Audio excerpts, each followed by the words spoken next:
Corner pour Sochaux. Oh, la malheureuse sortie de balle vraiment peu inspirée et Sauzé monté opportunément inscrit le 4e à la 38e minute.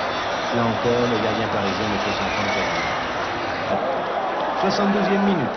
Qui commet une petite faute sur Fernier à l'intérieur de la surface, c'est le penalty. Non, dit M. Ferrari, coup franc seulement. Justice immanente, Sauzé délivre un coup travaillé qui trompe une nouvelle fois bas.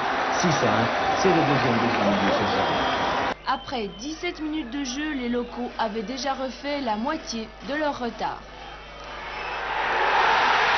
Une touche de Ruti animait cette reprise de Sauzé. Bergeron ne peut qu'effleurer le ballon. Un marquage peut-être moins strict en cette 75e minute, Fernier sur Henri talonnade et un tir de Franck Sauzé. Le travail d'approche avait été facile, la conclusion, elle, est superbe. Voilà les Auxerrois contraints à une fin de match difficile. Et sur la contre-attaque, que Dagneau commet une faute sur Fernier.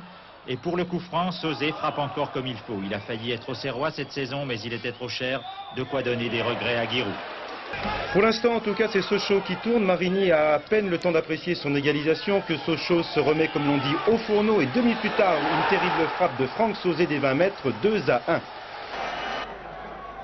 Fernier en 1-2 avec Paille. Puis avec Sauzé, très belle action. Le Sochalien tente sa chance de loin, il a vu le coup et place juste où il faut car il n'y avait pas tellement d'espace, beaucoup de réussite. Mais c'était bien vu. C'est en tout cas le deuxième but au bout de 26 minutes de jeu, autant dire que l'affaire se présentait pour le mieux. Sauzé, Fabrice Henry, Henry qui ouvre le chemin à Morin. Bon centre en retrait pour Sauzé qui marque le 3e but à 1 minute du coup de sifflet final. Remarquable.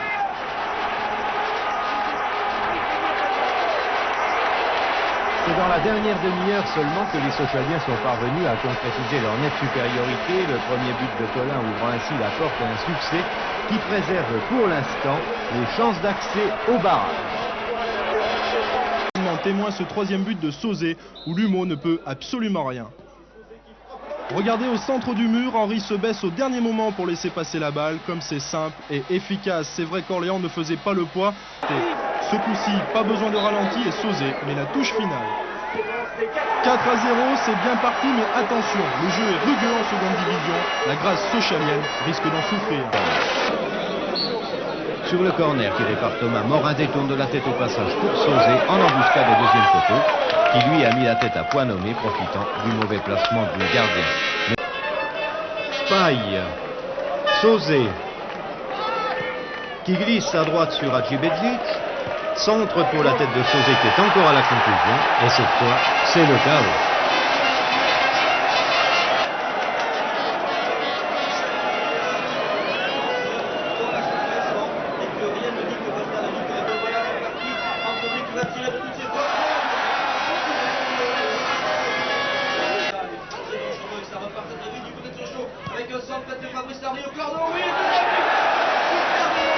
Rentrant du but direct de la première mi-temps, non, un premier poteau et vite. Oh, il est superbe celui-là. Un coup franc tiré par Crossi sera repris d'une tête piquée par Franck Sauzé au premier poteau. Vraiment du beau travail. À la 25e minute. Mais ce n'est que partie remise. Bazdarevic lance Lucas, entre instantané pour Sauzé étrangement seul. Il ne pouvait pas manquer l'égalisation. Une fois de plus, le FC Sochaux a humilié les Parisiens en marquant 3 buts de belle facture au stade Bonal. Morin ici à la lutte avec Bibard. Bonne sortie de Joël Batz. Mais Morin parvient à talonner que Franck Sauzé qui prend son pas pour marquer dans le but à la 22e minute. C'est le premier d'une belle série et on admire au passage le sang-froid de Sauzé qui a toujours le geste qu'il faut au bon moment, tout comme le gardien Gilles Rousset qui, grâce à 3 arrêts réflexes en cours de match, préservera quant à lui le résultat obtenu par ses camarades.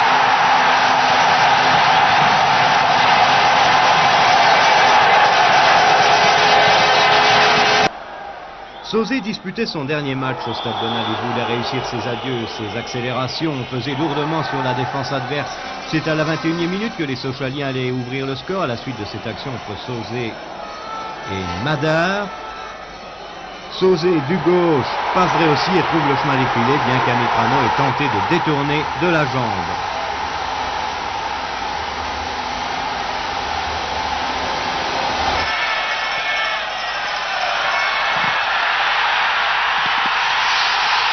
Sochaux ouvrait ainsi le score et c'est lui qui est en passe alors de se qualifier.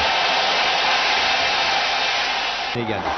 Toujours à la merci d'un but, ce n'est qu'à 10 minutes de la fin que les Sochaliens vont se libérer définitivement. Il y a une faute inutile d'Elsner sur Morin qui motive un coup franc. Sauzé, l'exécuteur patenté, Mitrano détourne sur le poteau, mais Paille, en vrai chasseur de but, n'a pas laissé passer l'occasion. C'est du délire dans le stade. La route du parc était définitivement ouverte pour Sochaux. On savait que ce serait dur de toute façon, hein. Mais ce but marqué par Franck Sylvestre en fin de partie à Nice nous a, je dirais, surmotivés. Partant de là, dès le début du match, on savait qu'on passerait. Bon, alors pour la finale, c'est le FC Metz, une finale de l'Est. Voilà, donc, je crois que c'est très bien. Maintenant, on a fait tout ce parcours pour aller en finale, on va tout faire pour la gagner. Optimiste. Il faut être optimiste. On a rencontré pratiquement que des équipes de première division. Ça fait 4 clubs, hein. Voilà, on s'en est bien Alors, sortis. pourquoi Pas un cinquième, je découvrirai.